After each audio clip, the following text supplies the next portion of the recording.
পড়া মুখস্থ হচ্ছে না, এই 6টি কৌশল জানো, তোমার মস্তিষ্ক হবে একদম ঝড়ের গতিতে, সব কিছু মুখস্থ হয়ে যাবে। শুদ্ধ অশুদ্ধ লেখো, মানে কোনটি ঠিক কোনটি অঠিক সেটা লেখো। ওক, ফার, বার্চ, রেডোডেন্ড্রন পর্বতাঞ্চলের গাছ, এটি ঠিক, তাহলে শুদ্ধ লিখব। খুব গভীর কয়লা পোড়ালে ছাই বেশি উৎপন্ন হয়, এটি ভুল, তাহলে অশুদ্ধ। গ্রামগঞ্জে ঘোড়ার গাড়ি টানা দেখা যায়, এটি ঠিক, তাহলে শুদ্ধ। জনসংখ্যা বেশি পরিবেশের কোনো ক্ষতি করে না, এটি ভুল, তাহলে অশুদ্ধ। পৃথিবীতে 3 ভাগ জল ও 1 ভাগ স্থল, এটি ঠিক, তাহলে শুদ্ধ।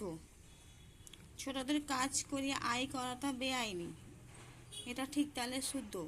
ছোটদের কাজ করার আইন নিয়ে একটি আইন তৈরি হয়েছে, সেটা হচ্ছে চাইল্ড লেবার, সেটা অবশ্যই তোমরা সবাই জানো। ভিডিওটি ভালো লাগলে অবশ্যই লাইক কমেন্ট শেয়ার করবেন। ধন্যবাদ।